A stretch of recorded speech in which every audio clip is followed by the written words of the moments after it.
فقر و فاقہ سے نجات کے لیے وظیفہ۔ جو شخص چاش کی نماز کے آخری سجدے میں 40 مرتبہ اس اسم کو پڑھے گا وہ فقر و فاقہ سے نجات پائے گا۔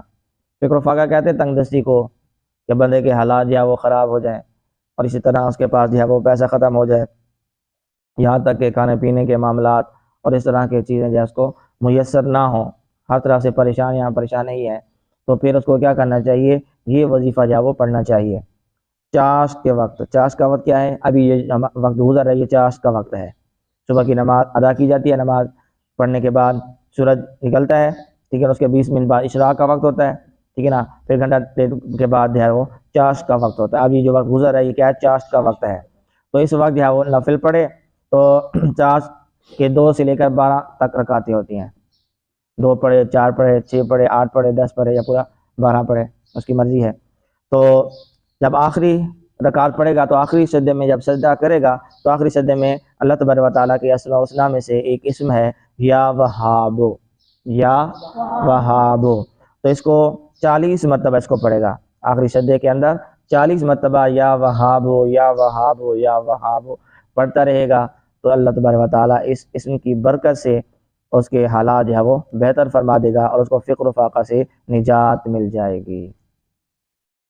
اسی طرح زبان میں لکنت اور ذہنی کشادگی، کسی کا ذہن جو ہے وہ صحیح طرح کام نہیں کر رہا، اس کے اندر تو کوئی مسئلہ ہے اور اس کی زبان کے اندر لکنت ہے۔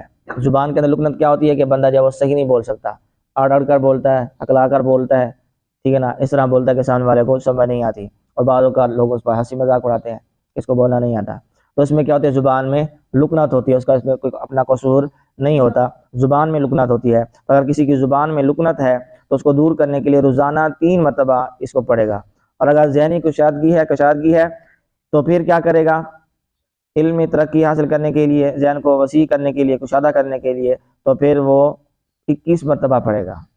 اگر زبان میں لکنت ہے تو پھر 3 مرتبہ پڑھے گا روزانہ، اور اگر ذہنی طور پر علم ترقی حاصل کرنے کے لیے، اپنے ذہن کو وسیع کرنے کے لیے، کشادہ کرنے کے لیے، میرا ذہن پہ اور تیز ہو جائے کرنا چاہتا ہے تو پھر 21 مرتبہ روزانہ فجر کی نماز کے بعد پڑھے گا۔ کیا سورۃ طٰہٰ کی یہ چند آیات ہیں، رب اشرح لی صدری ویسر لی امری واحلل عقدۃ من لسانی یفقہوا قولی۔ سمجھ میں آئی یہ بات؟ یہ پڑھے گا۔ اگر قیدی رہائی چاہتا ہے، اگر کسی پر ناجائز مقدمہ ہو گیا اور اس کو جیل ہو گئی اور قید خانے میں اب بند ہو گیا، اب وہ بے قصور تھا، اب وہ رہائی چاہتا ہے، تو اب اس کو کیا کرنا چاہیے؟ اس کو روزانہ جو ہے وہ سورہ جن کی تلاوت کرنی چاہیے۔ سورہ جن 29واں پارہ ہے تو اس کے اندر جو ہے وہ سورہ جن ہے، تو سورہ جن مکمل، چھوٹی صورت ہے، زیادہ نہیں ہے، 2 رکوع ہیں، سورہ جن کی جو ہے وہ تلاوت کرے تو انشاءاللہ العزیز باعزت جو ہے وہ بری ہو جائے گا۔